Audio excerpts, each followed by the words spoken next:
Hello, everybody. Welcome back to the Spacebook. Welcome back to Type 40. And we are live this afternoon, UK time, but whatever time zone or time stream you're joining me from at this time, welcome back. So I know it's looking a bit bare behind me. That's going to change in time. It's great to have you here for more Doctor Who talk here with myself and my friendly Doctor Who mug. Cheers. Still not on the hot drinks. Lots to talk about, as always. Thanks for being here, whoever you are. This is the show where we're trying out a few new things, so bear with us as things go along. Let's see who's joined us early doors. Starry-eyed Girl says, "Welcome to the end of the world." And the Script Doctors live, all of them says, "Feels like the end of the world. They're stuck there at work." Sorry to hear about that, Script Doctors. We're going to take your mind off it. Plug us in, and then they'll never know, will they? It'll just be our secret. Darren Powis says, "Afternoon, all." Afternoon to you, Darren. Good to see you. Thanks for being here. Who else is here? Ahoy, shipmates, says the one and only Crimpline Doubloon there. Looking forward to this. When and I have a special connection with this episode, but I'll let her explain later. Sounds like a good idea. Yeah. And hi all, says Rebecca Gold. And yeah, good to see you all. Vanessa Law, good to see you. Good to see you, Vanessa. Saying hello to all. Yes, so good to see some people joined us again this time for another trip of a lifetime. Another chunk of Christopher Eccleston flavoured Doctor Who back in 2005. We're going to get all that going in a few moments. But yes, I've got a team full. I'm not going to say a fam. I'm going to say a team TARDIS waiting to bring on now. And I hope you've got your drinks to hand, because we want you to join in with this, you see, to come up with your various comments and your memories from 2005 when the episode first aired, or whenever it was that you last saw it. You know, it's been a few months or a few years. And I find that Doctor Who episodes, they sort of take on new sort of layers to them as time goes on, and sometimes things that I liked originally, you can go off them, can't you? But there's other stories that I didn't like at the time, that I didn't feel them for whatever reason, classic and new, and then I see them in the here and now, and it's all of a sudden I get it and I feel it, and I give it all a big rethink. Okay, I think everybody's all here. Let's get it going and roll the credits proper.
Yes, it's time for Type 40, Doctor Who content from us at the Spacebook and the Fandom Podcast Network to you, with me, Dan Hadley, Birmingham's King of the Geeks, and our friends and companions, including your good self. And whether you're new to the show, even this entire time stream, or you've been aboard before, you're happy to learn we're the same easygoing, though very free-speaking show for everybody, whichever decade you started watching, reading, or listening along to the timeless adventures of our hero, Doctor Who. We talk about it all on this show. All opinions are encouraged, and we've even been known to have a laugh or two along the way. So, yeah, come and step into our TARDIS. Make yourself comfortable. Sit down. Crash down. Yeah, and enjoy our conversation together here on Type 40.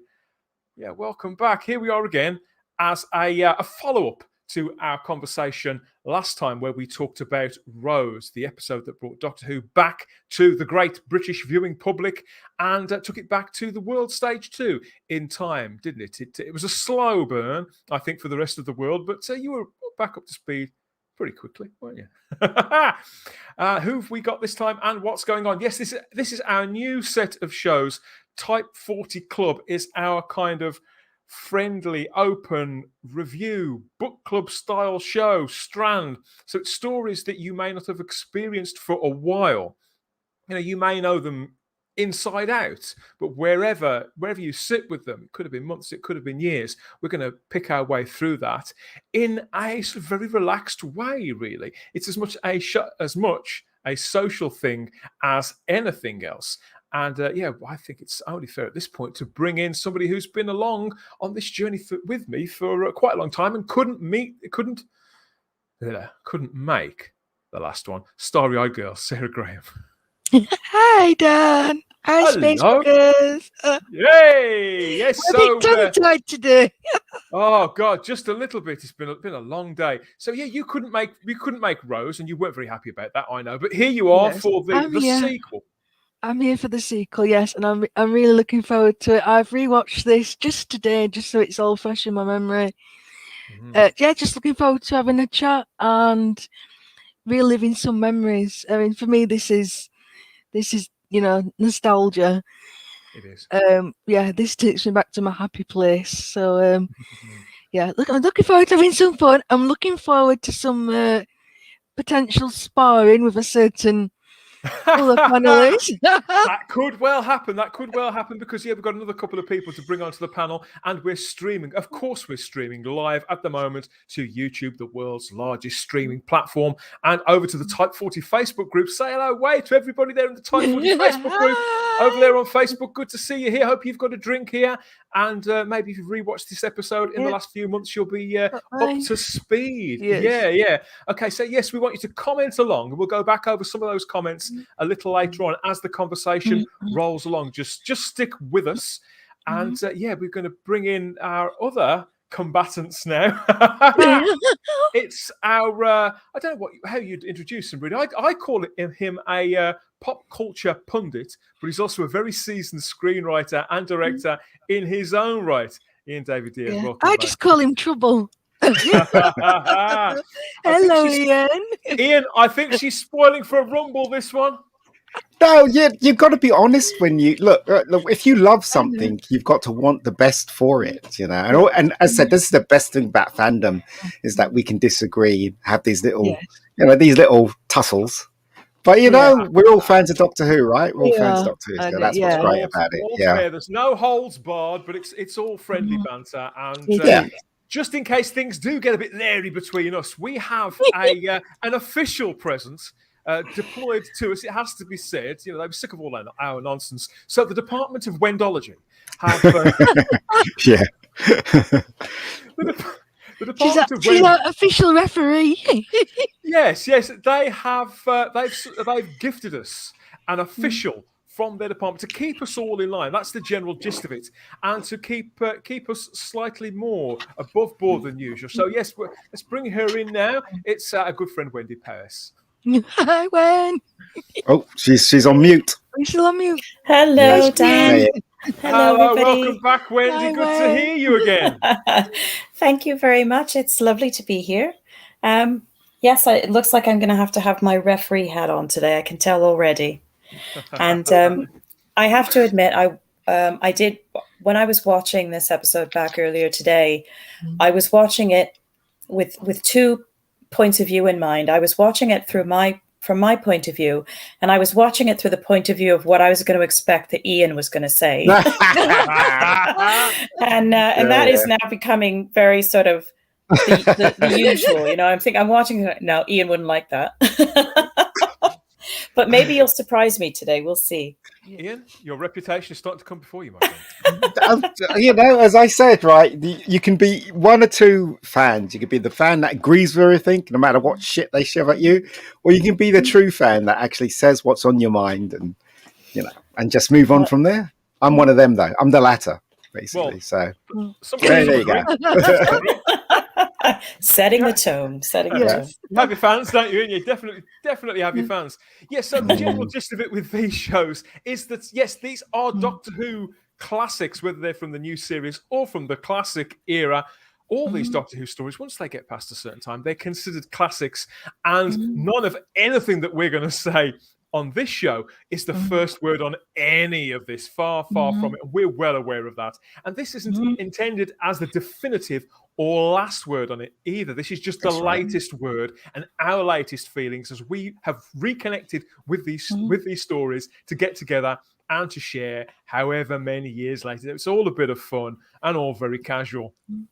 And yes, so last time when we left the Doctor and Rose in the opening episode, I mean, this was what brought you in. I mean, to bring you up to speed, Sarah, this is what brought you into Doctor Who, wasn't it? Yes. This era, this potent combination of characters. So I think we said last time, so beautifully cast. And yeah, I think that they've become as iconic as any Doctor Who pairing that I can think of before or after the Doctor and Rose. So, yeah, just for the people who don't know you so well, where were you coming from at this point? You were aware of Doctor Who, but you weren't a fan, were you? And then this show arrived on Saturday nights. Yeah, this show arrived and I'd seen all the fuss about it. It was everywhere. There were interviews on Breakfast News and the big billboard posters and the adverts. And I just loved the adverts, this adventure, trip of the lifetime, and then Rose's advert. Where she said she'd got an ordinary life and she was going to leave it all away to go on these adventures, and just the chemistry of these two. Yeah. And that end bit where she's not sure what, you could tell she really wanted to go, but she didn't want to leave Mickey behind. And then when he said, oh, by the way, it also travels in time, and she just runs into them doors. And as far as I'm concerned, I was hooked, and I watched it that Saturday night. I watched the repeat on the Saturday. I watched Doctor Who Confidential because that had also just launched on BBC Three, and I think that's when I realised, actually this is a big deal. People have been clamouring for this to return, and it documented the journey to get it back onto our screens. And yeah, I was just hooked straight away, and I just couldn't wait to see what happened next. I mean, the way I look at it, Sarah, you were. I mean, we talk a lot, don't we? Ian, in particular, we've talked about this a lot about the target audience for Doctor Who, and that it's a show for everybody. And whilst you weren't at primary school anymore, Sarah, you were around the same age as Rose, weren't you? So you could clearly relate to her. Yeah, absolutely. And we've all been there, with the dead end job, not sure where we want to be in life, looking for that escapism. And and RTD did a fantastic job of tapping into that and having that mixture between the ordinary and the extraordinary. And it was everywhere. It wasn't quite, like the water fountain show. I mean, I would have said that's when Tennant that would took it over, but it was getting certainly in this country it was getting them. I mean, by the end of that first series, it was what's going to happen next? I'd say so. Maybe even earlier than that. But just to bring our recap up to date, while we talk about the real world, just 1 week into this rebirth, Doctor Who had got the whole nation talking. Sort of on those two fronts. I'm not sure whether one angle was kind of drowning out the other, or maybe they were sort of both combining to work in the show's favour. I'm not sure. Was it that sort of huge ratings figure for that first week and the buzz around episode 1, around Russell T Davies' Rose, or the bombshell news story that Chris Eccleston was leaving at the conclusion of the series just the 12 weeks later? So I think whereas some shows would have perhaps sank amidst all that potential negativity, Doctor Who under Russell T Davies, it insisted somehow that the audience have a good time anyway, and that we power through with this 21st century version of Doctor Who, that it would pull us through. Ian, how do you remember this time and it taking flight like that? It felt like lightning in a bottle somehow, and that everything was right, even though it could be perceived that things were going wrong really early. I personally, right, you know how I felt about the first episode. Personally, when I read the stuff that Chris was leaving, I think it was the very next day, wasn't it? After the first episode had aired. 2 days, yeah. Yeah, was it 2 days? It didn't really bother me because I was like this with Doctor Who. I didn't know whether I was going to carry on watching it or not. Yeah. But after watching the episodes and stuff, especially Dalek and the few episodes, I decided to stick with it. It never really bothered me that he was leaving at all. I don't think it did people generally. I think for those 45 minutes, well, 44 minutes, Wendy, it was so seductive and so potent, and everybody looked like they were having a bloody good time. And this episode was not that the first episode wasn't fun, but it was so heady that it was back. With this episode, it's like, okay, the stabilizers are off. Go, go, go, go, wasn't it? Mm-hmm. Yes, definitely. I remember watching the very first episode and just being, and I'd been waiting for Doctor Who to come back, for years, and just being so pleased and happy with everything. And then jumping into this second episode was literally like sitting at the top of a huge slide and sliding down into an absolute fun house of just so much madness and campiness and craziness. And I have a very special, Dan and I both have a very special connection to this era and this season particularly. And there's a scene at the end of the episode where Rose says, "I smell chips." And when Dan and I met, many of the things that we did in the beginning when I first came over was he would take me to the different filming locations down in Cardiff, and places that they film things. And he took me down to Queen Street to the very spot where Rose and the Doctor were standing talking about chips, having just finished this incredible adventure that they'd been on. And that was it's one of the things about these early episodes that are very, very special to us. So that one in particular is quite special to us. We'll definitely be hitting those beats as we go along. So just in case you're wondering, what on earth are they talking about? Yeah, this is The End of the World by Russell T Davies, first broadcast on the 2nd of April 2005 on BBC One. And the general storyline went something like this. The Doctor takes his new companion, Rose Tyler, to the year 500 million, sorry. I told you I'm 5 billion. 5 billion. I'm next illiterate when it comes to numbers. To the year 5 billion. To the year 5. To see the sun expand and destroy the Earth. The observation space deck Platform 1 is holding an event with the richest beings of the time of that entire era, observing the Earth's literal destruction. But mysterious metal spiders that have been gifted by the adherence of the repeated meme to the other guests are secretly infiltrating and sabotaging the station, everybody. All sounds very Agatha Christie, doesn't it? One of many influences, I think, that this episode wears very much on its sleeve. I found this tremendous fun at the time. And I'd say, I don't want to use words like a relief, because the previous week, it was far from an ordeal, and I'd come away feeling generally quite positive. But this is Doctor Who at its most fundamental. TARDIS lands, the Doctor and a companion walk out, and adventure begins, Ian. Yeah, in shoes. Yeah. And we've got, I suppose you could say, it is lots of corridors that people get to run down. Where did they shoot that, Dan? Because obviously that's somewhere, yeah. They must have shot it somewhere, right? Because that's not a BBC set. No. So do you know where they shot it? and I believe Is it a museum?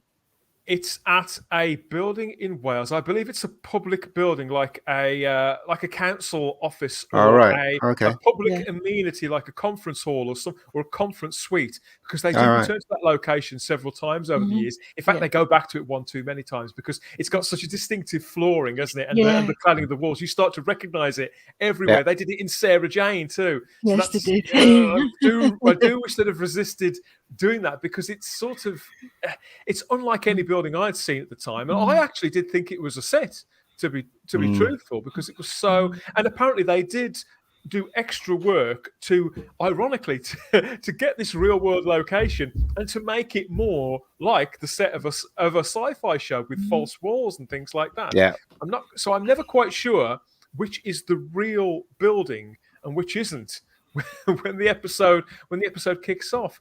Now, of course, it stars Christopher Eccleston and Billy Piper as the Doctor and Rose, respectively, with a pretty big guest cast.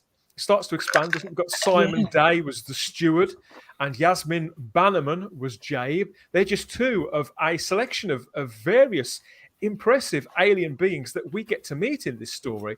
The conceit was, from Russell T Davies, from the showrunner, that was to get out there and to do something pretty elaborate fairly early on, to say in no uncertain terms, Doctor Who is back and we're not going to play safe. We're not going to be telling stories about just everyday people. We're going to give you monsters. We're going to give you excessive vistas. We're going to take you to alien worlds. We're going to take you on that trip of a lifetime.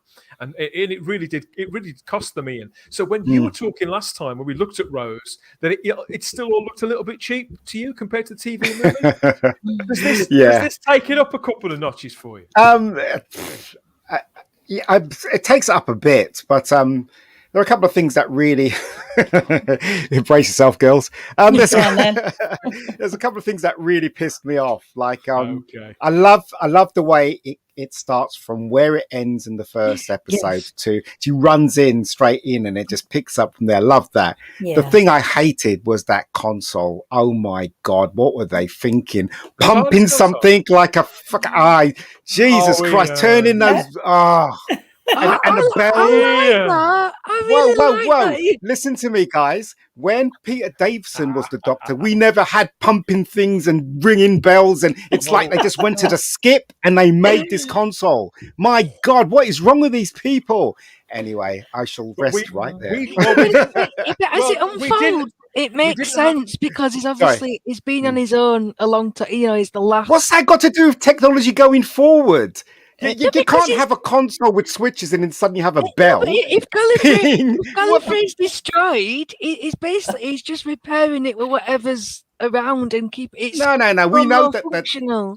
Well, we know that TARDIS has different console rooms. Okay, it was discovered when we had Tom Baker when he went into the wooden room. This is the next so one. We know there's another one. Yeah.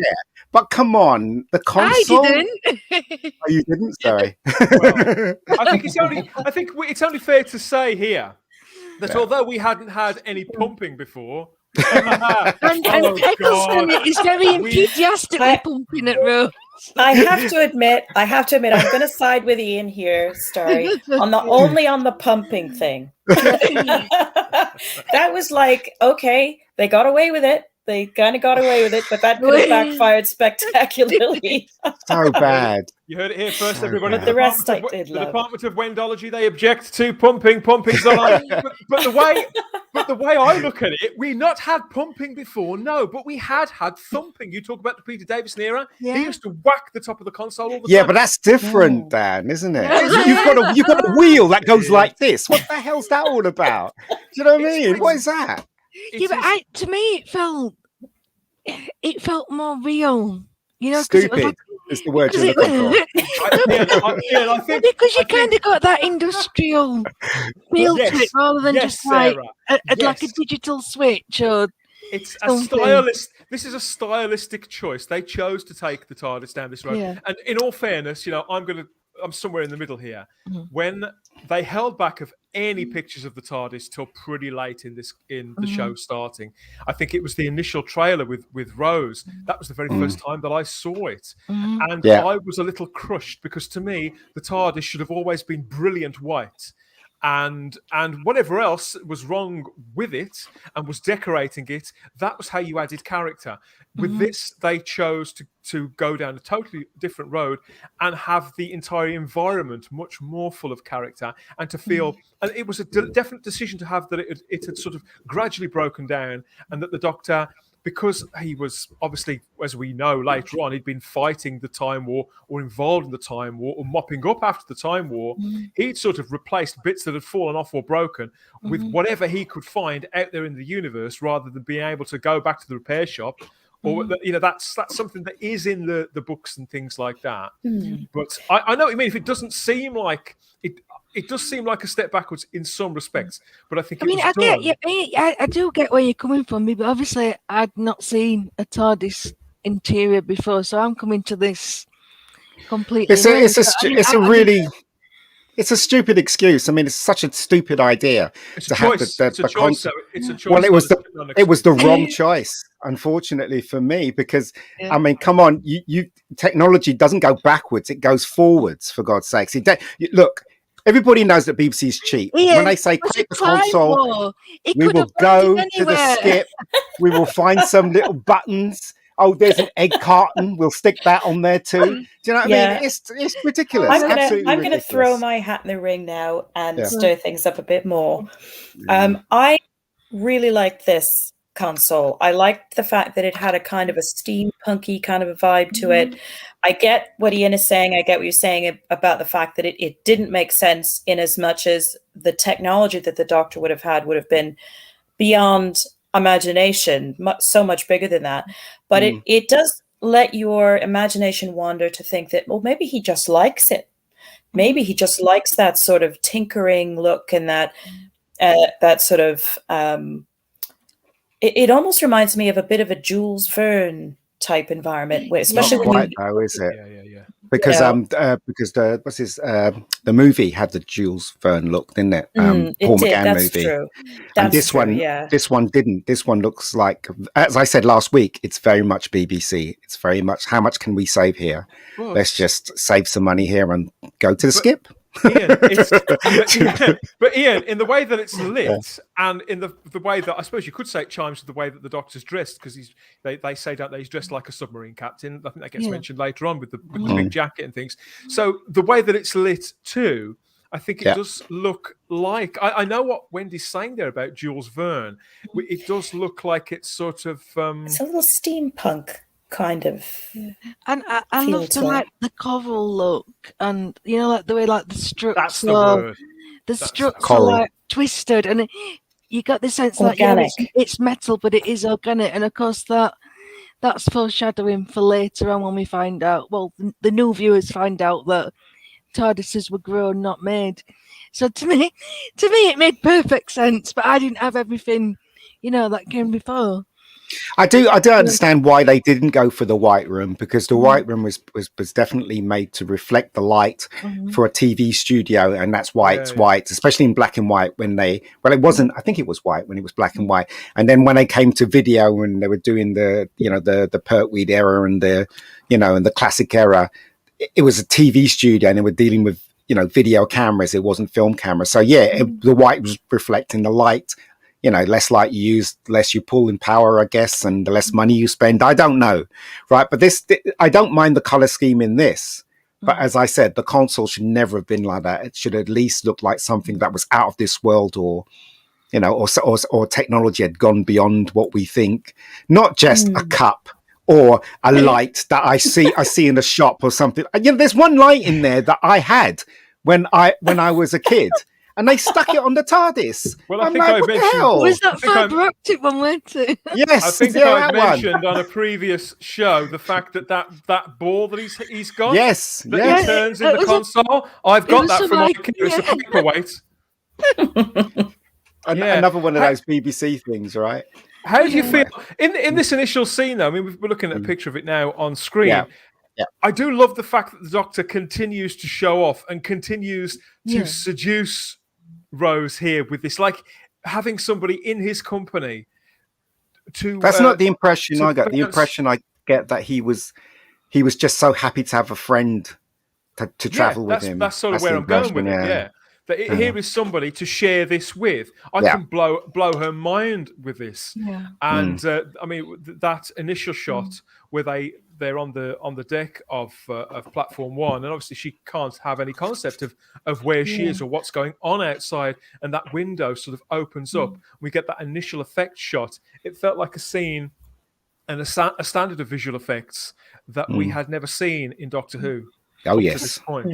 What What really struck me watching it today was how optimistic the Doctor is, and it really brought it home to me just how far we've got. I don't want to, touch on too much about the current era because it's depressing, but just the opposite end of the spectrum. After episodes like Orphan 55 and Praxeus with the "we're all dying, it's the end of the world," and he's saying here, "You will all you ever think about is you're gonna die. You never stop to imagine the impossible, that you survive," and it was just like, wow. And you couldn't have got any further away. You're going to be killed by global warming or beef. And he lists off a number of things that were in the paper at the time. Some of them are still in the news now. But they're Russell T Davies' words. That's his voice, loud and clear. That's his worldview. That's his perception of people and how we all should sort of be with one another, and how to live our lives and get the most out of our lives.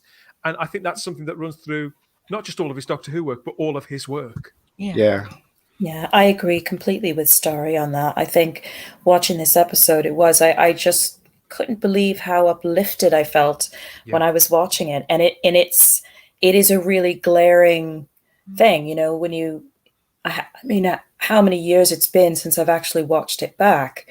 And I was right there again. And the writing and the interplay between Chris and Billy and the music, that wonderful deep music that comes in, the different themes that sort of bleed through in different scenes, you're just there, you're just transported right back there. And it just, I had a huge smile on my face.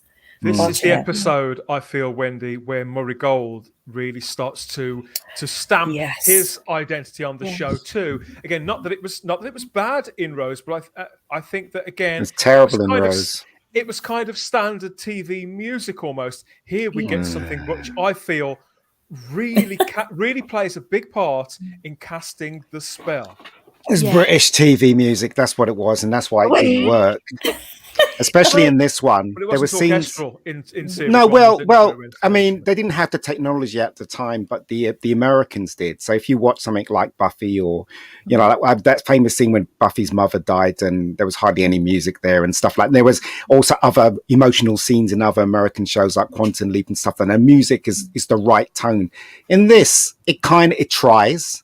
It tries, but again, it's the budget that lets it down. If Murray Gold had more money, he may be able to hire people who actually played real instruments. But I get the feeling that he wasn't given enough money. Therefore, he had to rely on his Casio, wherever it was at that time, to make trumpet sounds. Ian, did we watch the same episode?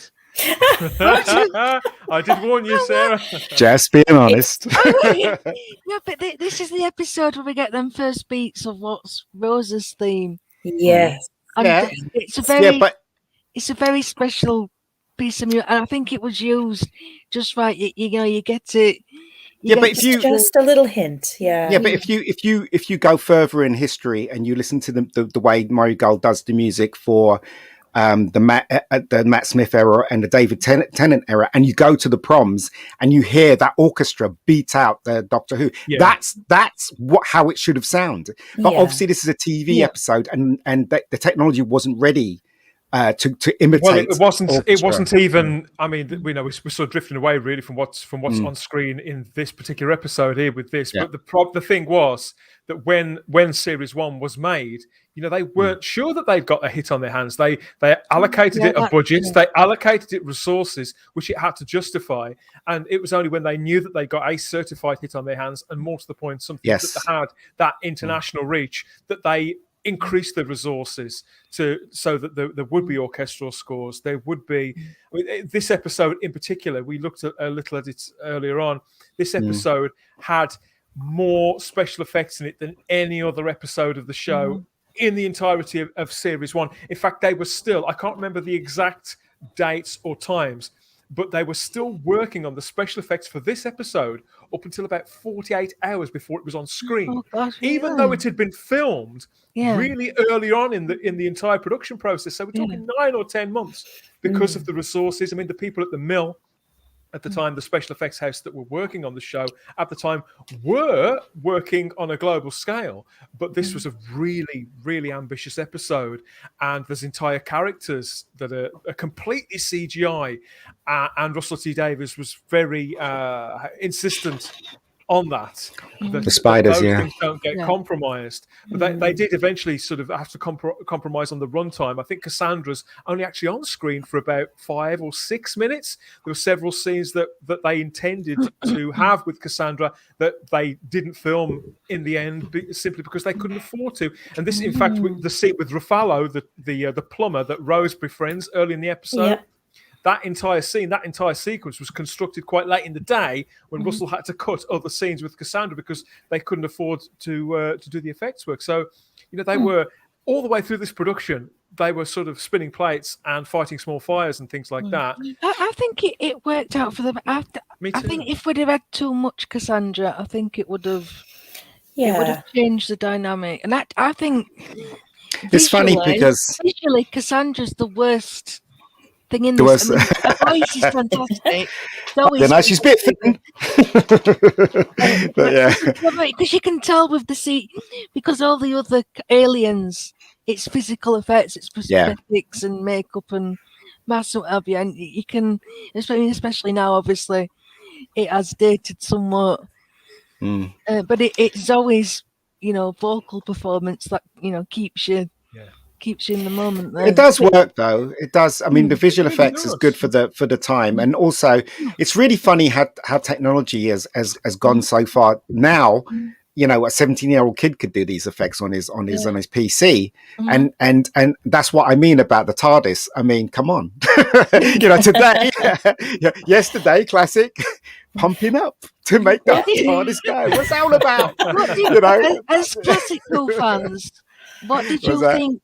When all the guests start arriving and you see them all, did that fill you with confidence? Because obviously, by the mid to late 80s, the aliens were looking really bad because of not only it really, really impressed me from the get-go. I mean, particularly the Mox of Balhoun is an iconic character in himself, but it wasn't just the incredible prosthetics on characters like the Mox of Balhoun and the face of Bo, but it was also the intricacy and the beauty of the costumes and the fact that they'd cast actors who filled them so beautifully too. They didn't look remotely self-conscious about the work that they were doing. They believed in that character. They inhabited that character just the same as they would have done if they were playing, I don't know, Tracy the bus driver from Newport Pagnell.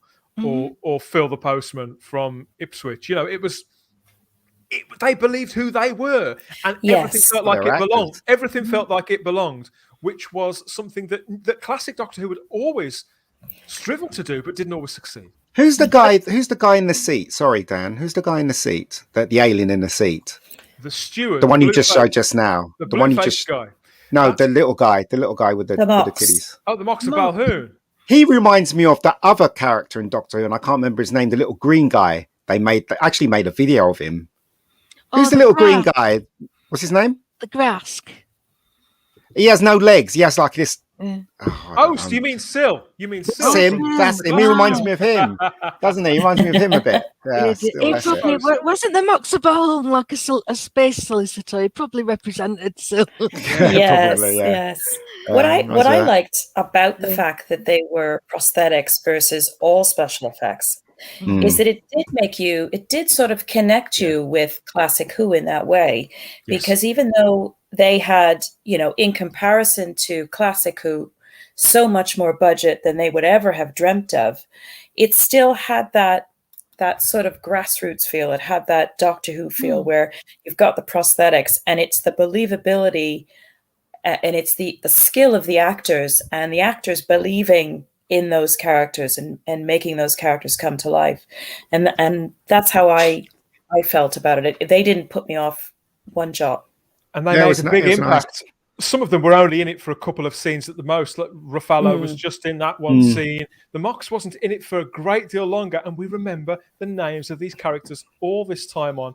I'm also drawn to talking as well about Christopher Eccleston. Last time we talked about how, and he's spoken about himself, how he struggled with some of the comedy, some of the broader strokes of his performance. I think we're already seeing that refined in episode 2, Ian. Yeah, the scenes where they do meet the aliens, where he meets the Mox of Balhoun and he spits in Rose's face, and the Doctor thinks it's hilarious. and when he gifts Jabe the air from his lungs, all those things. He really turns on the charm, and it's not over the top either. It's completely the Doctor on all levels. It doesn't feel like he's trying to bolt on other things to the Doctor's character. It's like he's reaching that bit deeper into the character. Yeah, his performance is better in this one, and I don't know why, because I don't know the history of it. But the one thing I didn't like about the Doctor in this one is how he berated the human race, especially Rose's emotions towards what she was seeing. He didn't get it, and I think the reason why he didn't get it, he might be because of what he had experience with losing his race. So he's kind of slightly divorced of because if you go back to classic, you've got Pertwee and Baker and stuff like that, and they care about Sarah Jane, they care about the human race. But this Doctor seems like he's just had enough, and if it wasn't for Rose bringing him back into that fold, he probably would have just carried on thinking all of us were apes, as he said in the first episode. He does come across. Sorry, Dan, go ahead. No, carry on. Well, isn't that pathos? Isn't that building the character? Yeah. Yes, it is. Mm-hmm. Yeah, he comes across as quite angry and quite thuggish at times. Yes, he does. And Rose has the right level of strength of character to stand up to him in those moments and shake him out of that funk and make him realize that, sort of allow him to see through her eyes all over again. And I think she is sort of his redemption. Yeah. And I think Billy Piper's performance was so much better than Chris's in this one, especially when the aliens are coming through the door and just the look in her face, thinking, "Oh my God, is this really happening?" and stuff like that. This is something else that's missing from the current era. Is that the fact? Don't go there. Well, let's stay focused on this. I don't just mean the current era. I mean, if you take like Clara. Yes. Clara never. She kind of just seemed to take it into a stride and was never. Yes, surprised you're by right. anything. And the way this is shot as well, you can see it feels overwhelming to us as a viewer with the shots. Well, I think that's because of how Russell sees this character as that pure point of entry, whereas Clara and Amy, I think they were different creations. They were almost like children. I know they're grown women in this instance, but they are more like children from classical literature. They're very magical characters in their own right. I don't think there's anything remotely magical about Rose, and I think and nor should they have been, because it wouldn't have. That's not how Russell viewed the show. Reactions are just so you'd say you'd be like, that guy's blue. It's what you say. Are my eyes working? I'm seeing a blue person. Everything about it. I mean, look at Rose's body language. How her shoulders are hunched over when she's fed up.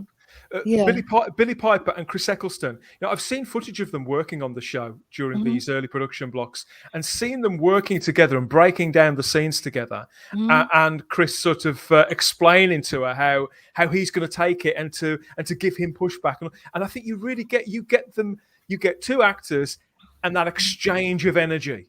That our friend Barnaby Jago talks about a lot. Barnaby's an actor, and he's explained about the whole process and how you work with other people. I think you can see that in these characters so beautifully. And I think it's because it has that kind of. It's like that scene. It's like the scene when they introduce who was the flat girl again? What was her name? Cassandra. When they introduce Cassandra through the lift, and the Doctor is laughing because this is ludicrous, and Rose is just but her eyes are open, like, what am I looking at? And she has that to, just one scene, she has to peer behind and see what's on the other side, which is Yeah, what we all yeah, do yeah, in that yeah. situation. Because Yeah, that's so- part of the joy of it for the Doctor, and he's Yeah. seen things like this and more outrageous things before. But to her, Yeah. he knew that was going to blow her mind, and he was relishing her reaction as much as anything that he was seeing himself. Really I good. loved- Sorry, go ahead, Wendy. Go ahead, Wendy. Sorry, I was just going That's to say, right. I loved the micro expression on Eccleston's face when Rose first starts. She just can't take the suspense anymore, and she starts to walk towards Cassandra, to walk around behind her, and you can see there's a little micro expression of worry on his face, like, this might end badly, And then, of course, he's just thoroughly enjoying her reactions to things. But that little moment always sticks in my mind. And and also another thing that I like about Rose as well is I think they put her in the right costume, even though it's not a costume, if you know what I mean. When I think of Rose, I always think of those clothes. Yeah, always think of those clothes related to her, no matter how many episodes she's been in, whether it be the Tennant era or it's always this when I think about Rose. So, but anyway, that's just by the by. Well, it's a good episode. You told me, Sarah, that one of the things that you enjoyed about watching series 1 and Rose was the fact that some of the things that she was wearing, you knew where she'd got them from. She wore a lot of Punky Fish outfits, and you can actually see, especially the red and black hoodie that she wears, you can actually see it says Punky Fish, and there's a little metallic fish. And I had clothes like I had that brand. And again, it was just so like on the pulse. This is, this could be you, and I think that's what sold it for many people. Is Rose was the every woman. Yeah, it did for me. I can remember, I just felt, as Ian I think was saying earlier as well, the reactions were very realistic, and she was us. She was our eyes, and it was so easy to sort of inhabit her character and imagine thinking exactly the same thing. Like you were saying earlier, Story, it's like, you're blue, the Doctor is light years past her in anything like that, and being awed by anything like that. But she's us, and sort of picking up on all these brand new things that we've never seen before. And it was just so well done. She's scared as well, isn't she, Wendy? Yeah. Well, she gets overwhelmed.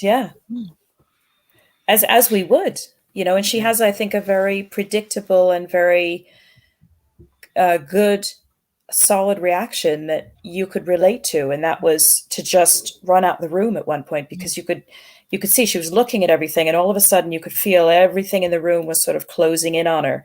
And it was the realization, as she's talking to Ruffalo in the other scene, what have I done? Where am I? How did I get here? Though, it was a bit confusing. She doesn't know this man. Yeah, it was a bit confusing because I don't know how that edits together. First of all, the Doctor was slightly worried about Rose when she was going around the back to see Cassandra and just really looking bug-eyed with everything around her. Then the next minute, he's laughing. So I don't know. It's just it was just a bit odd for me. At this time, he's a very conflicted character. We see that. We see that in the scenes with Jabe. I mean, for me, this episode is the other half. I thought the first episode, Rose, was very much about Rose. Everything it begins and ends with her perspective. It's about her stepping out into this universe and gradually growing as a person. This episode is very much about the Doctor. As good as Billie Piper is in this, with the things that she gets to do, such as the scene with Cassandra, where she fights her corner with Cassandra and tells her why she thinks she's wrong. But as much as that's going on, a lot of the other things that we see Rose get into, it's pure sort of the perils of Pauline. It's she gets into trouble so the Doctor can get her out of it, and that's okay. Because this is Doctor Who, and this is high adventure.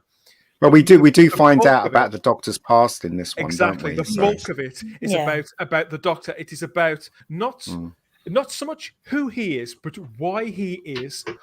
As much of what makes him tick as they can show us at this early junction, and they do that by the classic Doctor Who trick of separating them fairly early on and taking them in different directions.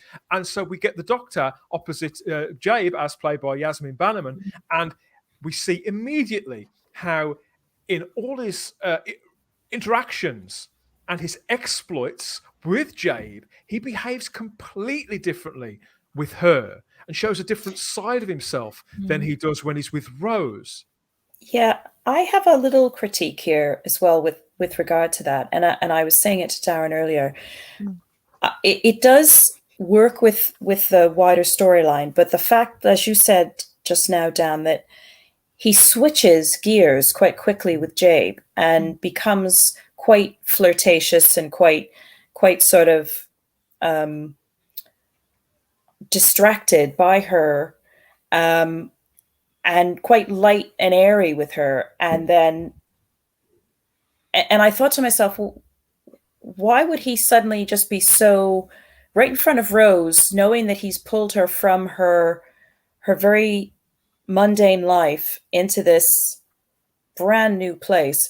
Why would he sort of swan off with this, to Rose, this alien, and leave her there? But at the same time, my mind is going, well, he knows Rose can handle it, and he's testing her in a way as well, isn't he? He's testing her to see how she handles things. I don't know. I don't agree. I think he believes that Rose is safe. No, yeah, that too. But I also think that you're judging humanity on the Doctor, and the Doctor's obviously not human. So what we deem as important or protect, he doesn't. Do you know what I mean? And yeah, that's and I think, true. and also remember, he's a very different Doctor. I mean, according to stupid man with afro, what's his name again? Moff. According to Moff, right? Stephen Moffat. He went from Paul McGann to this stupid, War Doctor, and suddenly he's him. So the thing is, though, they make it up as they go along. But what Russell T was trying to say was that this man has been through a trauma. Yes. Right. And he's trying to get back on his feet. But as an audience member, you didn't know any of that until this episode when he cries and you know what I mean. They drip it out to you. It's survivors guilt, post-traumatic stress disorder. It's Call it whatever you want. His attitude towards Jabe changes once she knows who he is. Well, yes, exactly. Well, a bit. And they connect. And she, that's how they have that connection. Do you know? I don't want to take over this. I think the thing that really made me go like this was when they were walking in the corridor and they were trying to get to the air vent, and you had that. It's obvious. Why would a ship have wires? Like Jesus, wires on the wall. I'm like, this is definitely someone's basement, or maybe where they had some. I'm like, why? Couldn't have picked somewhere else? You know? It's the same location as the under the.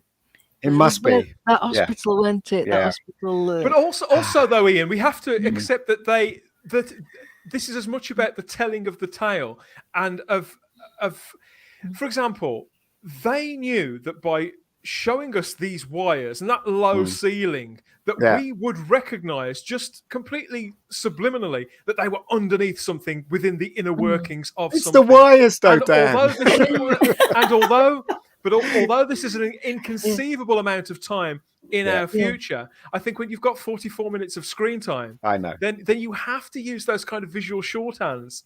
Yeah, but they could have been in a lift or something, going down rather than go under this thing with the wires and you know what year that's in. Do you know what I mean? It's like it's ridiculous. But anyway, whatever.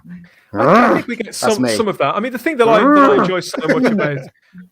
enjoy so much about those scenes and that interplay, it is the dripping out, really, not just of Doctor Who lore, which is literally drop by drop, and that one single tear from the Doctor. He doesn't say a single word. No. We just see good performance. One tear fall. It's a beautiful moment. And I think Jabe, he relates to Jabe, respects Jabe, and the things that she says too. Like they talk later on in the episode. They talk about the environment, that environment, the wires and the metal. And she says it's the sound of metal. None of it makes any sense to me. But the Doctor can hear that there's something wrong. I mean that just that contrast. Like, again, just lovely stuff from Russell T Davies, performed so beautifully. They build this relationship in 30 seconds. Yeah. Maybe shorter. And then they kill her. Yeah. I know. Yeah. That was They were definitely trying to hit their kids, weren't they? With Tainted Love, and then the Britney Spears track, weren't they? And this one as well, weren't they? So they were trying to trying to bring in the Cassandra, kiddies. it was great when Cassandra brings out the sort of old jukebox and iPad. calls it an Was it iPod. iPod? Yeah. Yeah, I mean that funny. that caused a stir at the time amongst the learned Doctor Who fans out there. You know who you were when we hear "Toxic" by Britney Spears, which had only been released the previous year. Yeah. So we hear that at one point. You know, we never heard contemporary music in Doctor Who up to this point. So we get that, and we get the classic 1981 Tainted Love song, "Tainted Love" by Soft Yeah. Cell. You know, that was allowed because that you know, by that point it was established classic. But Britney Spears, I mean, the amount of people, I had several phone calls after this aired, and most of them went along the lines of, "What the bleep was that?" You know, Britney Spears in Doctor Who. What the hell? What's wrong with it? I thought it was wonderful. How did I? I didn't mind it. I didn't What did I? mind it. Made it feel Yeah. alive, and it made it feel relevant and relatable. And you knew, just like the scene with the burping bin in episode 1. You know, Yeah, so no, important. It's completely different. I love Yeah, the but that burping was No, bin. no, kids. listen, let me finish. Just like that scene, it would involve the kids right Yeah. away. I know for a fact that kids watching that burping bin scene, that in that split second in between when Mickey disappears into the bin and the bin burps, the kids watching that had already burped.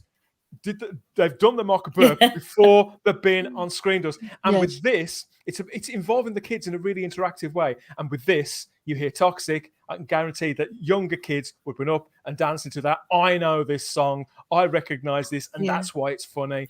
And that's kind of, it's very Douglas Adams in that respect. I think that the restaurant at the end of the universe is all over this. Yeah. And so is the cantina scene from Star Wars. I think it's all when in when I first watched this on that, you know, that second Saturday night, I watched that with the full extended family. It was like, right, Doctor Who's back, we're gonna watch it. And there was, my nan was there, my in-laws were there, my little nephews were there, and everybody had got smiles on their faces. And I remember the look of delight on my like 6-year-old nephews at the, you know, the air at my lungs and the, you know, mocks of balloons spitting, and you know, they got it. And they really, what, you know, you got like the kind of like sabotage going off for the adults. Yeah. You've got the intrigue. what's Action. coming off with the Doctor. 'Cause Romance. even there, the drip feeding off the mystery of, you know, who is the Doctor? You know, 'cause, you know, nobody knew. Rose didn't know. I didn't know. No.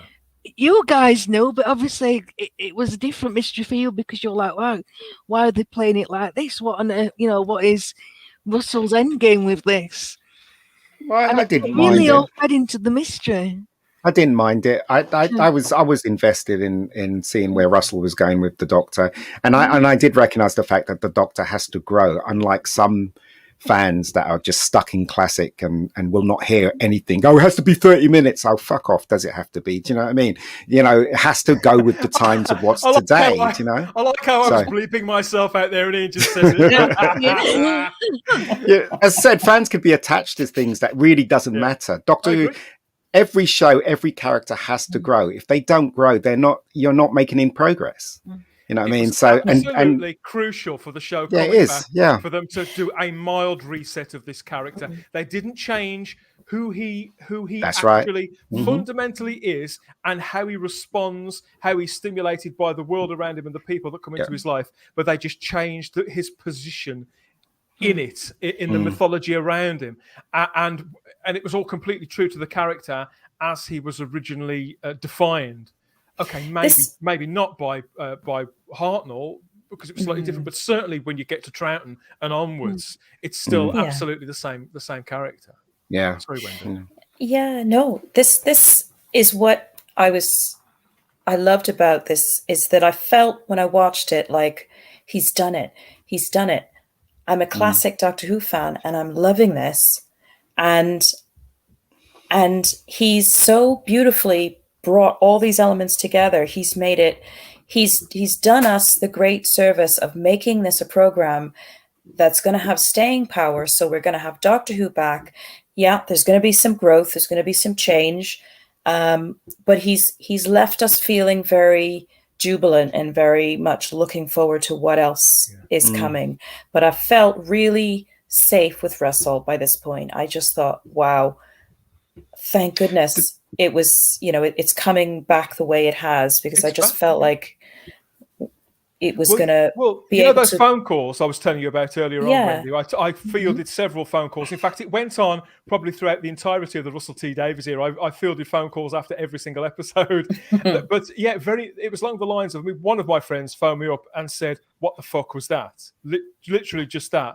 And I said, and I can remember exactly what I said to him, because I was still smiling. The credits hadn't even ended by the time I got this phone call. I was smiling from ear to ear, Sarah, and I said, "I've just watched the first full, proper, new Doctor Who story since 1989." And it's not to say I didn't like the TV movie, I did. And that's not to say I didn't like Rose, I did. But both of those episodes had some real heavy lifting to do. And they had a task at hand. This was a pure adventure. And I knew from this moment on, this was the episode that made me feel that all of my faith was being rewarded. This was incredibly exciting and potent. And this was Doctor Who, proper Doctor Who, because anybody can pull those things out of the bag for one night. You could argue that Dimensions in Time and Curse of the Fatal Death did that, or be as their remits. But this was a brand new Doctor Who story that felt like it mattered, that hit every single beat that I needed to hit. And when I rewatch it now, 16 years on in, I feel exactly the same about it. Yeah, it wasn't. It also has depth in this episode, as I said. The idea that Rose gets very upset about the end of the world, or the world being destroyed. Obviously, she's still connected to the world, obviously, because she belongs to the world, and how the Doctor can't see that. The one scene that I didn't think worked at all, and I thought the performances were very poor, is the bit where the Doctor comes in and says, "Who are you, Doctor? Tell me about yourself," whatever. And he just gets up like that scene didn't work for me, because the performances didn't, and also the music just destroyed the tone of what they were trying to do there. For all that I said about Murray Gold's music, I think that they should have left the music out of that scene. That's one way of doing it, of course. Yeah. But it just annoyed me that I don't know whether they had enough time to make those scenes work, or whether Chris was... You're talking about the designated driver scene, aren't you? Yes, where, who are you? Yeah. I think when it does I'm going to have to disagree, boys, because... I know you have to disagree. I know you will. that really worked for me, because I was like, well... Didn't work. Performance is terrible. Why is he being so spiky? We've just seen him... laughing and joking about, and now he is like on the super defensive. What's going off? What is his background? I don't know, because if you compare him to someone like Peter Davison, when Peter Davison had to do scenes like that, Peter Davison obviously is a very different person to Chris Eccleston, but Peter Davison, he wouldn't be so forceful about it, he wouldn't be like that. He'd be like really calm, and you can feel what he's feeling, do you know what I mean? And you can feel that he's depressed or upset or doesn't want to talk about it. Do you know what I mean? He has that kind of and I thought that's the kind of tone you needed for that scene. But Chris was so kind of, I don't know, he just, for me, he didn't work in that scene. I don't know why. I agree. It did seem to go from like one extreme to the other. But I just think that that's just that was just like the decision, or maybe it was just editing. I don't know. Who knows? Sorry, Wendy. Sorry, Wendy, go ahead. I wondered if any of you had noticed, because I noticed this at the time, and I think it stands out still now too. It's the use of the word "hell" in this twice. The Doctor says it once. He says, "Who the hell are you?" Something like that. And the steward also says it. Who the hell are you? To the Doctor and Rose. And that's it's a very mild expletive. The word hell is not considered to be a swear word or a curse word here in the UK. I think it may be sort of borderline elsewhere in the world, but it's still quite a harsh. It's quite a harsh way for the Doctor to speak, isn't it, Wendy?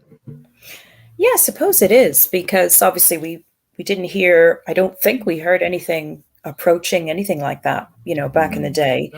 No. So I think, but that made it a little bit more edgy, a little bit more modern, perhaps well, I wonder, for a modern audience. As Chris was finding the character, do you think that Russell was maybe seeing? He was also finding where I think Chris was. I think Russell was writing for Chris. I think it's Yeah, definitely well, right that for would Chris. Yeah, Yeah. fair, yeah.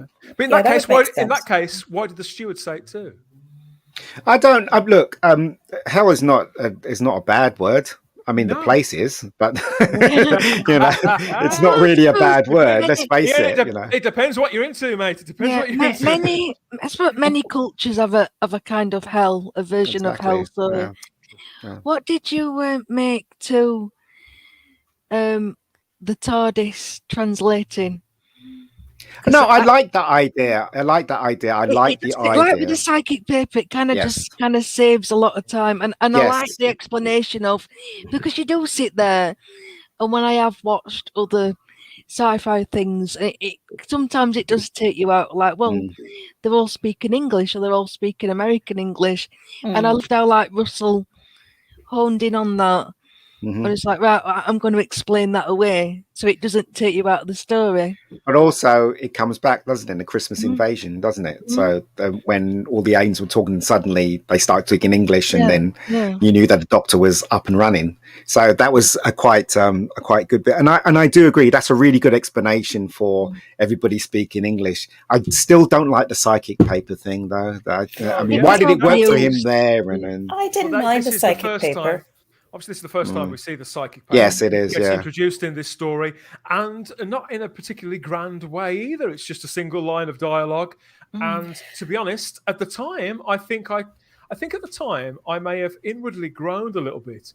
But as time went on, and really quite quickly, because he used it several times in Series 1, he does, I realised that this was a stroke of genius that saves so much time within a story from just bogging it down with mundane things, with trappings that often sort of got in the way of the action rolling on in Doctor Who. And now when I look back, I kind of miss the psychic paper. I think, Russell, you're a genius. But then how comes it works like this? He says, right, it makes them see what I want them to see. And then in the other episodes where, Matt Smith has shown it and the guy looks at it and he sees something completely different to what Matt Smith was trying to do. What about Rose and Jack as well? Yeah. It's a bit weird. To be fair, Ian, I'm talking about this episode. Ooh. But it kind of took a life of its own with other writers, we'll say. Yes, context of these 44 minutes, that's all I'm judging it on. Whatever happens afterwards, Sorry, man. I'm not there. I'm not saying that you can't. You got good. I'm going. I quite liked the psychic paper in this episode, and I thought it was well handled because it wasn't overdone. It was just a quick additional little tool that the Doctor had in his toolbox, and it was just made the Doctor even cooler, and I thought, okay, I didn't sort of, it didn't take me out of the story. I thought, oh, what a cool idea. And then the scene just takes off from there. And I didn't find myself really thinking about it afterwards. I just sort of took it in my stride as we went along with the story. I was really sad when the tree woman died, though. I was just getting to know her. That was really dark, really, when you think about it, because this has a real family vibe to it. This episode, and yet that's a very dark theme, and she died, in a very dreadful way, in agony, to help the Doctor. And she was helping the Doctor, but it showed how much respect she had for him already. And obviously for the Time Lords. For the Time Lords, because she was so amazed that there was still a living Time Lord. But it just went to show that Chris had that ability. Chris's Doctor made you feel like he really was in control of the situation and you trusted him. And that's what her character does. She trusts him and she and obviously she's the type of a character that would give her life for others. She was obviously a very beautiful character. Well, I was quite sad. I think that she is a little bit in awe of being in the Doctor's presence because of his almost mythical status as being the last of his kind. It's a miracle that you even exist. You can see how doughy-eyed she is just over that. But I think later on, as the episode goes on and the two of them grow closer and the sense of jeopardy really cranks up in this episode, it is palpable. And I was on the edge of my seat watching it again, and I know what happens. But when this is going on, the higher the stakes, the less those two characters, they have a connection, they have an understanding, and they look at things in a very similar way. And as this is all going on, as the stakes are getting higher than ever, and there is only really one solution for this entire thing to be resolved, you see they exchange fewer and fewer words between one another, because they're both aware of the magnitude of the situation. And I think here, what I was saying earlier on about the Doctor's attitude towards Rose being different to his attitude towards Jabe, as you said, I mean, Jabe dies in a very for 7 o'clock on a Saturday evening in a very visceral way. We see her burning, and the Doctor cares. We know he cares. We know he feels it, but he carries on anyway. So why doesn't he save her? Why does she sacrifice herself? And why is that okay? And it's not okay. I think it does hammer. I think it hammers home to the people who've just met the Doctor in this last few days when this was premiered. The fact that with Jabe, this was Jabe's fight anyway. This was always going to be Jabe's fight. She was always going to be there, and this was always going to happen. She was always going to be in danger. Whereas with Rose, the Doctor has taken her there and put her in jeopardy. She wasn't supposed to be there. Wouldn't have been if the Doctor hadn't taken her there. Not only that, but I feel like the Doctor has made so many of these dreadful, horrible decisions that he's had to make. No, in his lifetime, that he is somewhat used to that choice of having to be made. I think the reason why she did that is the impression I got was that Russell T wanted to tell the new audience that the race that the Doctor comes from, the Time Lords, was very respected in the universe. And so when she gives her life for this person that this race that she thought never existed anymore, that disappeared or out of the universe, it was an honor for her to serve a Time Lord. That's the impression I think Russell T wanted to show you, that she was willing to die for what he represented. And if the Doctor hadn't been there, if the Doctor hadn't been there, Ian, she'd have died anyway. Yeah, sure. It's true. And the rest of her family would have done as well. Yeah, that's a tense moment with the rays coming and Rose almost getting, fried like a chip. I like that. I like the stakes, because I remember feeling, there wasn't. Sometimes you take it for granted that the Doctor's going to be able to save everybody. Yeah, and this made it clear right from the start. There's going to be casualties. People are going to die. Also, I had a friend that said the same thing what Dan was mentioning about the Britney Spears thing. He also first of all, he said to me, "Oh, it should be 30 minutes." I'm like, "Oh, shut up." And then the second thing he said to me, "Oh, they play Britney Spears," and I was like, "Shut up." And then the third thing he said to me, "It's so American. They've got have a nice day when they were parking the what is it, the TARDIS." I was like, "Oh, get lost, you idiot." Do you know what I mean? Things have to progress. You can't stay in the 70s, mate. You have to move forward. Completely agree. Anyway. You've got it's the same principle as it's the same principle as those underground wires you don't like. It's the visual shorthand. It's the visual shorthand because that phrase is recognisable. We all know the phrase. I mean, I know in America it's a thing, but we all know the phrase "Have a nice day." What it means, what it's shorthand for. It's just. But I think nice. It's texture, Wendy. Yes, and I think because they were selling this series all over the world, and particularly in the United States, it became quite huge. I think it was important perhaps to have a little, maybe a little nugget in there somewhere, that gives it a bit more of a universal feel, maybe. Although I wasn't looking for that. I mean, I was still in America then when these were being shown over there. I wasn't looking for anything American in there. I wanted it to be the Doctor Who that I loved, which was this British institution, which is one of the many reasons that I fell in love with it. So I didn't even really clock that, but I guess because I was so used to it, that didn't even register to me at the time as sort of anything deliberate. But yeah, thinking back on it now, maybe I can only guess maybe that's why they did it, but I don't know. Wendy, when you were watching it in America, was it still on PBS or something like the ones with Chris Eccleston, or was it on a proper channel? It was on a proper channel, I think. Wow. And forgive me, because I am the older I get, the more my memory starts to feel like a Same here. sieve. Same here. Because, Who am I again? But yeah, I can remember watching it.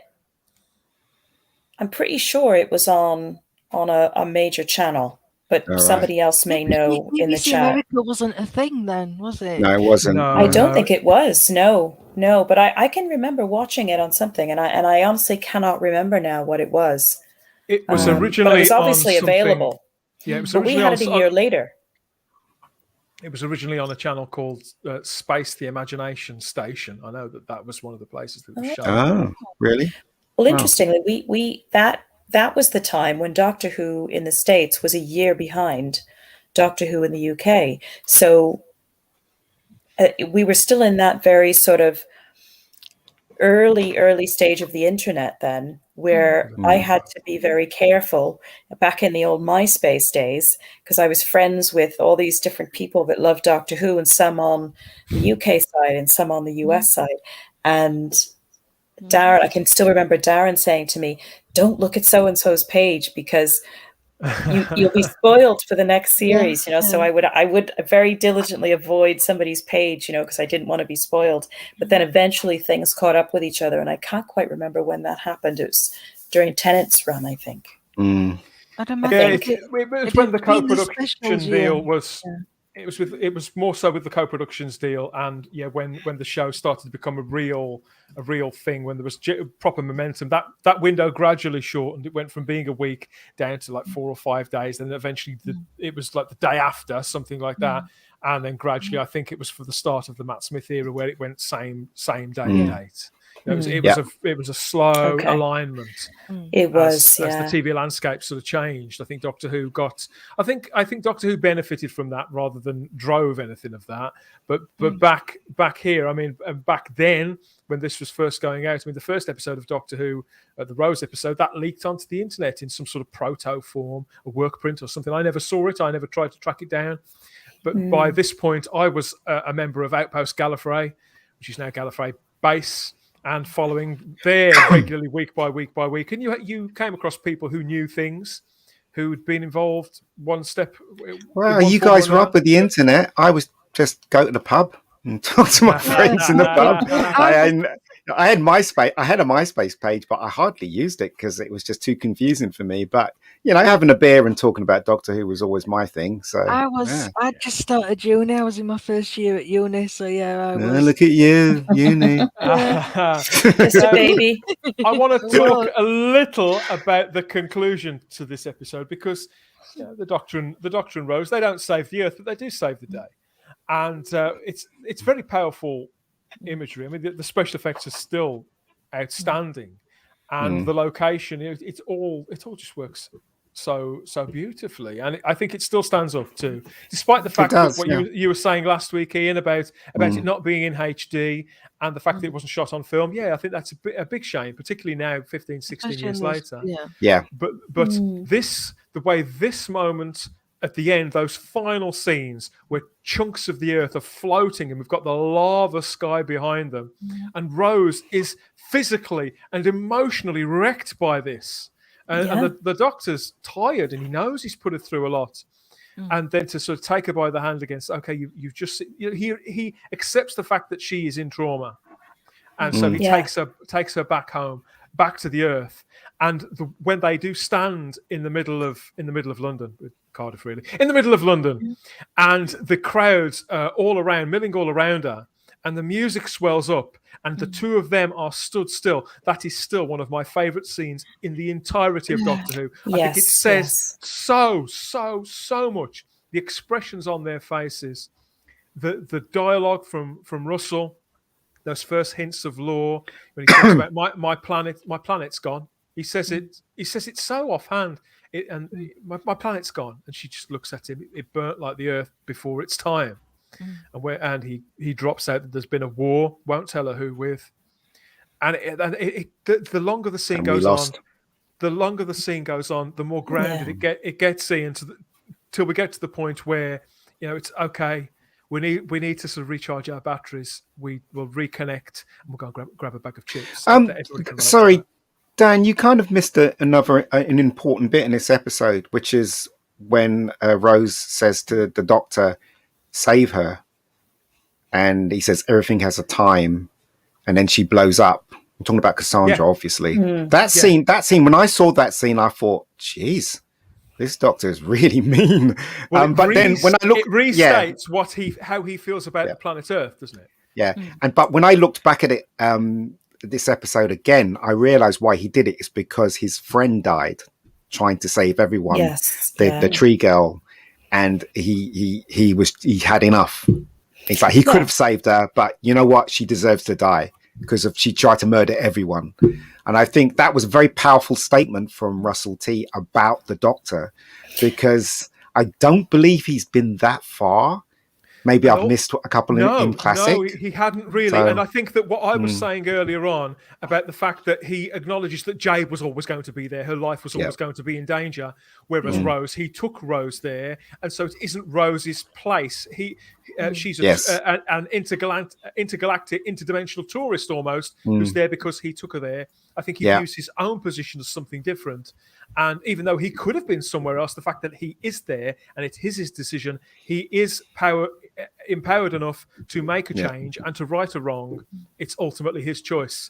And this is, and I think, Wendy, that this isn't something that's untrue to the character as we saw it in the Classic era. It's just an evolution of it because there is only him left to make these changes. I think and it gives him a great depth, and it gives a lot of dimension to his character, and it goes a long way to explaining why he's so traumatized, and he can fly off the handle at times, and he can have very sharp reactions at times, and the Cassandra scene was one of them, and then at the end, when he's in this scene when he's telling Rose a little snippet of what he's been through, he doesn't have to answer her question, her additional question, which is who with.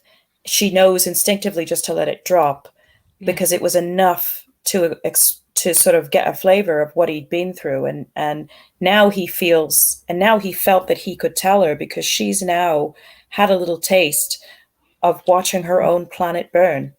So in a way she's now on a level that she had a much better ability to be able to understand what he'd been through. I think if we'd not had this scene, if you'd have had him just stand by and let Cassandra burn, and then not have this scene at the end to explain, kind of had this war, I think it would have played out very differently, and I don't think it would have sit as well. No. But you got to wonder though about the Doctor's history. Obviously Moffat is the one that completed the arc, the circle of what happened to the Doctor, and he became the War Doctor, and he was young, and for many years he's fighting this war. When one soldier goes out and something happens out there and they become traumatized about that one thing or two things, imagine having a whole life full of it. And then suddenly changing into Chris Eccleston. He must have been really screwed up. Must have been, you know what I mean? Really, more so than any soldier in this entire world. Because he's lived a lifetime of war, so, but if only they knew that before they did this episode, and explained it to Chris, it probably would have been a different performance. This makes it more, I don't know, watching it back now, knowing what we know, I think it makes it more profound. It does. That's what I was trying to say. You said it in one sentence and I said it in loads. And it's another reason why I consider this at the end of the world to be very much the balance to what we got with Rose, and why I view this as a not just a conceptually and emotionally, But in narrative terms too, I think where it starts from the first scene where we fall to Earth and we see Rose wake up, right to the moment in the square where they go off to get chips. I think that's a story in itself, and this is, in my eyes, has always been a two-part story. The fact that we get the recap at the start of the end of the world, that hammers it home to last time on Doctor Who. Okay, the cliffhanger between Rose and this, Rose isn't in jeopardy, but if you're a kid who's never seen Doctor Who before, maybe she didn't know what she was getting into, and boy, when she gets into it, it's more than she could have ever have imagined, than any of us could have imagined if that had been us in her place. So I view this as a two-part story, which is the way that I thought it was impossible to talk about Rose, particularly at the depth that we did last time that we got together, and not to pick it up with this one. But I did, one of the interesting factoids that I've grabbed is that Russell T Davies, as this was gearing up to being broadcast, he appealed to the BBC, said, look, I'd like this to go out as a two-part story and across the same weekend, so that Rose would have aired on the Saturday and the End of the World would have aired on the Sunday. And they turned him down for that. They said that it was too late in the day, that he requested it too late for the schedule that had already been put together. But I believe that it did air consecutively on the Sci-Fi Channel in America. I think it was the Sci-Fi Channel was spaced wherever it went. So the American audience did get to see this kind of as a two-part thing, but Russell did intend it to air back to back, maybe with the national lottery numbers in the middle or across the 2 days. I can't quite remember the intricacies. So if anybody out there has got Wikipedia to hand or whatever else, let us know. But I know I'm not falsely remembering that. And so I do consider this to be a two-part Doctor Who story. The overall viewing figures for the End of the World, it's still fantastic. There was a drop-off from the premiere by a couple of million, but still 7.3 million people in the UK watched the End of the World. And the consolidated figure was pretty much touching 8 million. So although we didn't have iPlayer back then and all the various other catch-up means, but people can watch it online afterwards, they did used to count people recording it on VHS, because VHS recorders back in 2005 were still recording it. were still a thing, weren't they, Sarah? So the final consolidated figure was 7.97 million. The AAI figure, the Audience Appreciation Index figure, was 76. These are all good, strong numbers. So Doctor Who was, and despite all that, what you could call bad press, Chris Quitz as Doctor Who wasn't affecting the audience at all. They were there, they were showing up, and I believe, well, it doesn't matter what I believe, it bloody happened, didn't it? From this episode, just as I was grabbed, and I was absolutely convinced from this moment on that Doctor Who was back, and it was back to stay, basically, for as long as one could conceivably imagine at this point.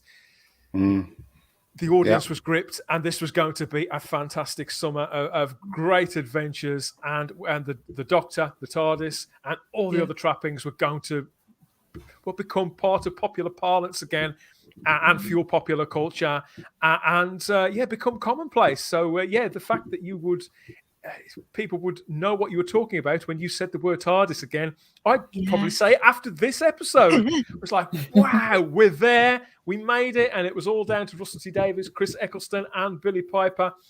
I'm going to have to ask, yes, it's the obligatory scoring round. Sarah, how many of Cassandra's ex-husbands out of 5 would you give the End of the World? You thought about this, didn't you, Dan? I'll just throw this together, and you know.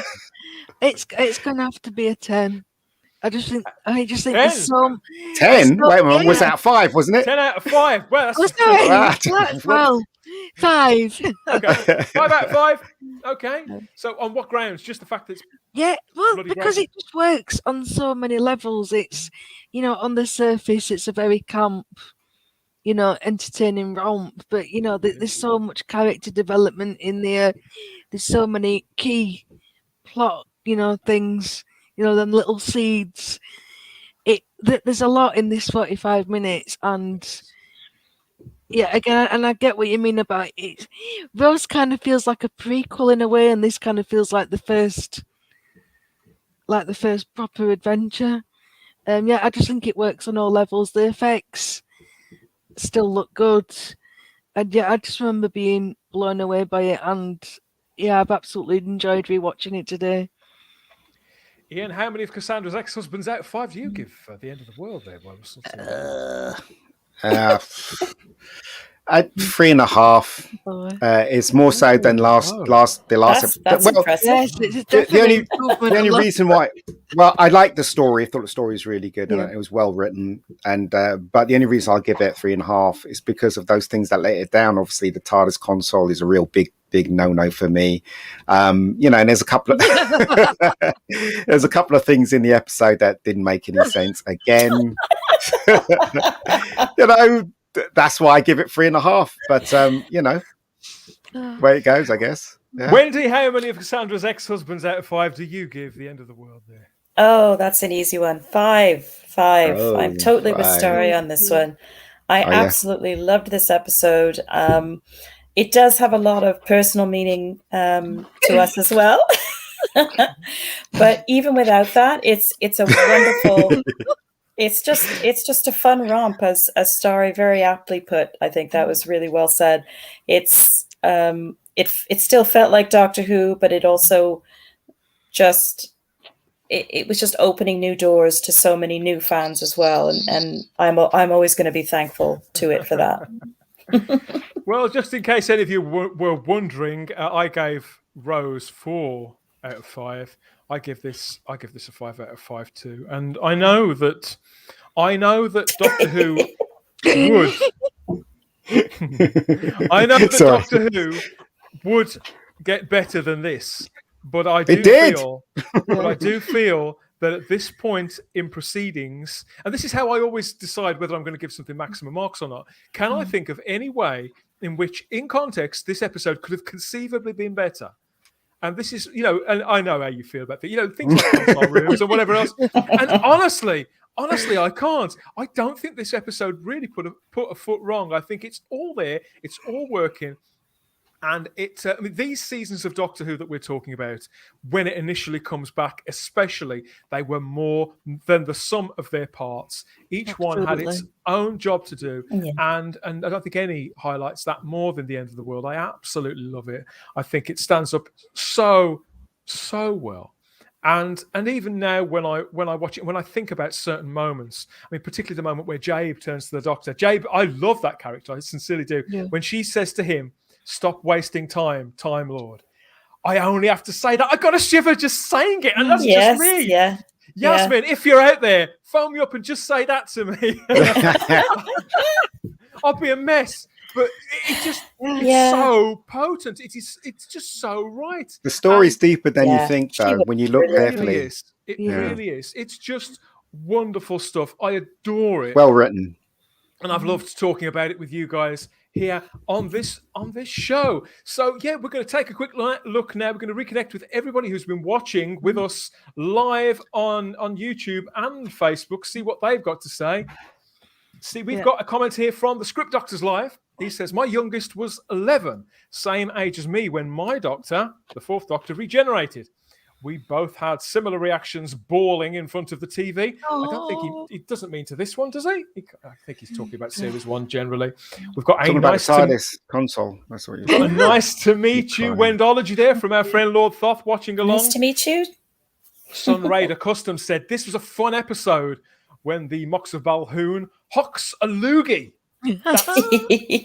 Hocks a loogie. Wendy, translate, please. That's spits. That's a sort of a US term. I knew exactly when I saw that come up in the chat earlier. I knew exactly what he meant. We've got Darren Powers here. I don't know who this is, Wendy, but he says nor do I. This was, we get all sorts here. This was a sink or swim episode. Space sitting, deep future, and weird and wonderful aliens, and it swam. Great fun to watch. Beautifully put, Darren. I can't argue with that. Vanessa Law says, "I actually did like this one better than Rose." Yeah, I'd say it is better than Rose. Darren Powers chips in again. That location that we were talking about, it's the Temple of Peace in Cardiff. I should go and visit that. Yeah, I should go and visit that. Yeah, that sounds like a good field trip. Yeah. Another fan here of Yasmin Bannerman. Vanessa Law says, I love Jade. Yasmin does a great job. She does indeed. She does chime in here on the console room too. This is probably one of my least favorite consoles. It's too grunge for me. So she's on Team DS with that one. Yeah. We've got Penelope Pitstop, who adds that they can't recall seeing any pumping. Exactly. My point. You're talking about Torchwood, then we'd have a different story altogether. Rubbish. Really. Retro Dicky adds, I agree with Ian. What's going on? They're all agreeing with you, Ian. I don't reckon much for this at all. You get your money later. I only like it when Matt's second console came along. Came around, yeah. Philip King. Hi, Philip. Good to see you. The TARDIS console is like a screensaver. You can have it on any setting, Ian. Like to show you. Who else? Doctor Who Chats here. Doctor Who chatting in Doctor Who Chat says, apart from Matt Smith and Peter Capaldi's console, they haven't had a good console since the 5 Doctors refit. Whoa, somebody's based and hardcore there. Doctor Who Chat. That's for Neil Perkins. Oh, Neil, we're going to have words, love. That's put the cat among the pigeons. Vanessa says, totally agree, Wendy. The Doctor likes what he likes. Is that what he likes? That's what we were saying. Yeah, that he likes that sort of desktop theme. We have Chris Persia. Good to see Chris. Not to side. He's offered a disclaimer not to side with Ian, but with the other consoles, the Doctor would have been to salvage parts from other TARDIS control consoles. That's a good point. Yeah, especially the pump, which was in another TARDIS console, wasn't it? I did see a pump in another TARDIS. I did see it, right? Did I see it? We have a new name here, the Imperial Mort. It's good to see you, Mort. Yeah. But Mort here says, is this show about whinging about Doctor Who? You sound like a bunch of Star Trek fans. Whinging? No. Mort, for some of us, we may do more whinging than others. It depends on what we're talking about. But yeah, it's great to have you here in the chat. Please come back next time. Maybe we won't do quite so much whinging, or maybe there'll be more. The only way to find out. We whinge with smiles on our faces, though. We whinge because we love it so much. Exactly. That's right. Exactly. And picking the nits. I think it depends on how you look at it. I mean, I absolutely adore this, but all opinions are perfectly valid. And Derek McManus steps in and says, yes, this show is a wide-ranging discussion on Doctor Who, and in particular this episode. So, yeah, people do get it. I do hope you come back more for a bit more. What else have we got? Billy really shines in this one. Yes, she completely does.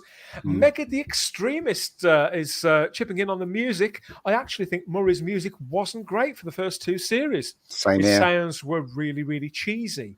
In Series 3, he finally got some expensive gear. He did. And then Ian is right. We get another Ian is right. We're going to have a few words about it. Right, who's keeping score? Yeah.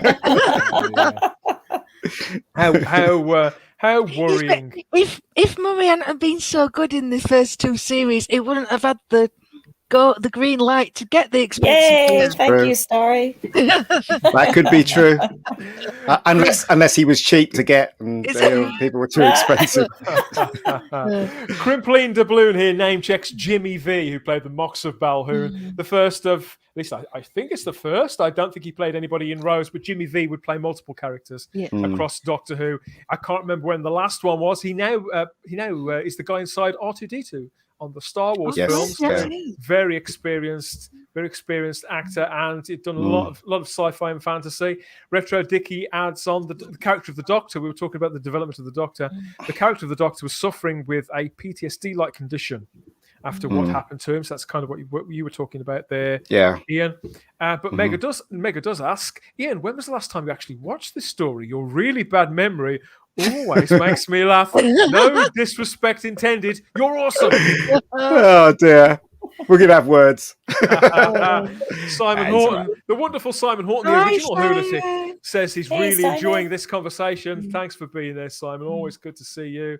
And, oh, God, another one. I agree with Ian regarding Billy. Oh. I wish I could like Eccleston more. Mhm. He's just not a happy person to be. He hadn't got a great deal to be happy about at this moment in time, though. Had he? Yeah, Because, that's true. more time That's true. with Rose would develop him in that respect. We're very much at the beginning of his journey, and Darren Power steps in again to clarify that location that you mentioned underneath in the bowels of platform 1 was the ducts inside BBC Wales HQ. So Oh, God. So they didn't have to spend much money on that one, Ian. Oh, my Yeah, God. No yeah, wonder yeah. why I look like shite. Oh, dear. all the pieces dear. are coming together. Terrible. Yeah. And looking forward to the future. Dr. Blaze said the first 3 episodes of the series represented the present, the future, and the past, and gives a good taste of what the Yes. show is about to then new viewers. And it may be a tad cringe in places, but it's fun. I don't see any cringe myself. But it's good to see you again, Dr. Blaze. Always good to see you turn up. And Mega the Extremist says he agrees there's definitely too much music and that Murray left no spaces. So it's not just me. I say I haven't got a. When it comes to music in TV shows, I've seldom got strong views about it, but I think when less could be more, and I do believe that is one instance where that's the case. Hey, Yeah. Charlotte.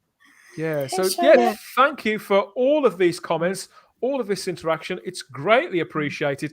I've loved rewatching this episode. I've loved watching both of them and talking about them all here. So let us know what you think. Get in touch. Particularly if you've been here this long, please like the video. Very, very important. Like the video and subscribe to the channel because you're not going to want to miss the next time we get together and do this. And hit the bell, hit the cloister bell so you get those notifications about when we're going live next and when we drop a video, a podcast, another live stream, or one of our little clip shows, whatever it is, you get that notification first. You can get on it right away and leave us a comment too. We love all the interaction. That's really been stepping up lately. Lots of creative thinking, lots of challenging comments, and people, most of us, being taken to task for our terrible opinions or told that I we've really got it like all right. that. It's just, we are not an echo chamber, as I think we've Absolutely not. proven Exactly. today. That's it. Exactly. Yeah. Type 40 has never been an echo chamber in the entire 3.5 years we've existed, and we're not gonna start anytime soon. This is how real Doctor Who fans and real sci-fi Thank you, fans yes. discuss and talk and Absolutely. explore, isn't it, Wendy? Thank you, Dan. Yes, that was perfectly said. And I was thinking the same thing. It's a real discussion and we don't have to agree. We can have a laugh about it. And, and that's what it should be. And then you should be able to just go and have a pint together and it's what it's what things always used to be.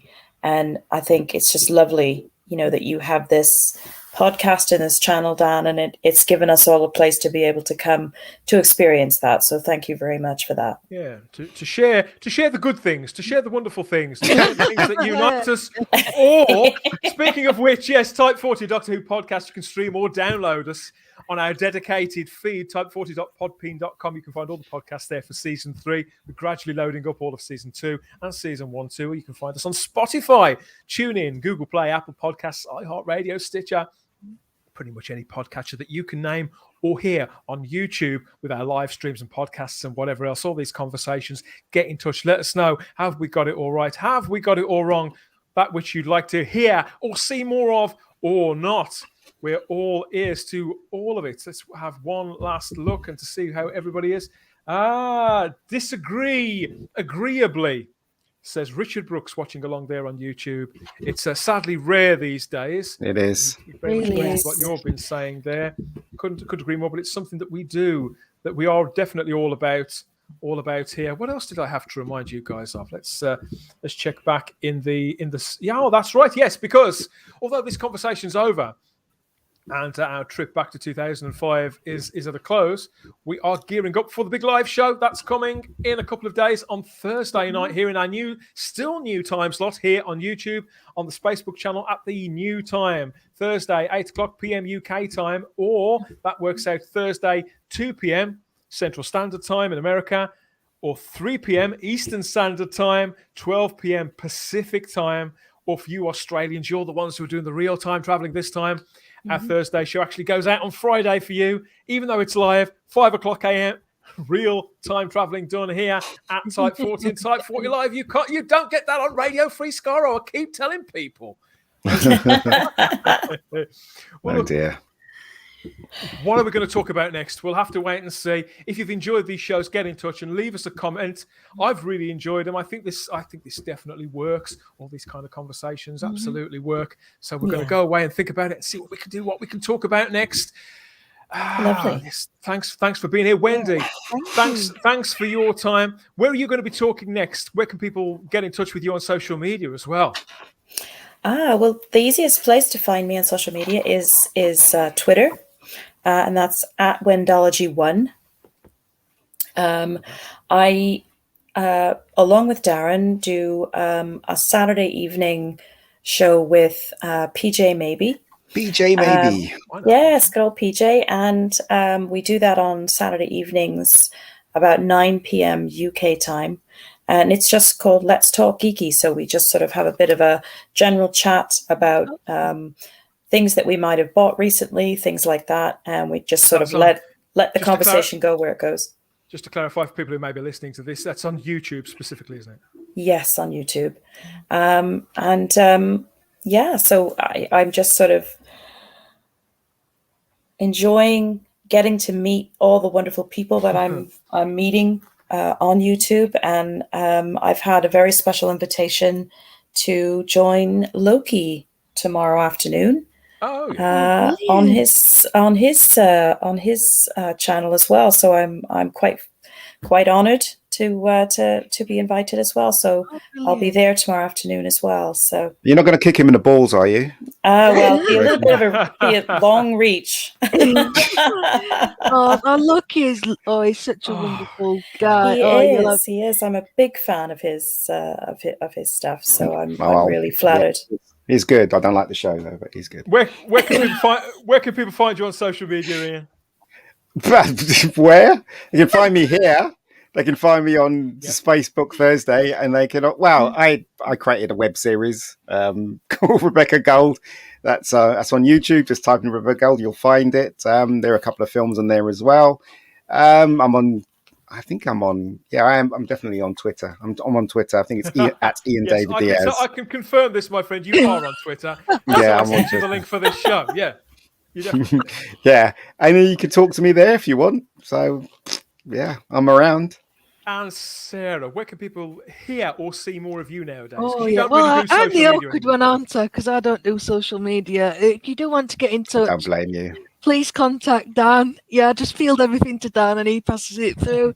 Yeah, leave us a comment. But you do the script reading thing though, don't you? I'll do that. Yeah. I think the next thing I'm on is I do a lovely show with the Geek Inside called The Script Doctor's Life, which Wendology is also a part of. Yay! And we are doing the Tennant story, Rise of the Cyberman and Age of Steel. Oh, and cool. That is on the, I think, is it the 26th one? I'll have to check. It's coming up. It's coming up at the end of it's usually on a Sunday at the end of the month. Yeah. And I will be playing Rose Tyler in this one. Are you not doing this episode then? Are you doing this episode? No, the Eccleston one we did was The Empty Child and the Doctor Dancers, so please check that out. Ah, okay. So you didn't do the one where he's doing that. And he pumps the console. I shall tell Neil, we've got to put the pump in it. I'm going to get one fitted. I'm going to get fitted a pump here so I can. I'm going to get you one for Christmas, Ian. That's what you get. You're getting a piece of coral. You're getting a bell. Ding. A bell. You're getting a bell and you're getting a pump. There you go. Oh dear. And if you do want to reach Sarah, starry-eyed girl Graham, you can get in touch with her care of the Spacebook at outlook.com or Instagram and Twitter at the Spacebook or at Type 40. And that's where you can also find me. I'm wheezing, groaning, and posting about everything inside and outside of the TARDIS over on Twitter and Instagram as the Spacebook. That's where you can get in touch with me anytime and leave us a comment by all means in the video. Yes, we'd love to hear what you've got to say about the end of the world, about the character of the Doctor and everything that we've got in this episode, and about what you'd like to hear or see more of going forward. We always have the time if you have the space here at Type 40, but that does wrap it up. That does wrap it up for now. Thank you very much for your time, everybody. Bye-bye.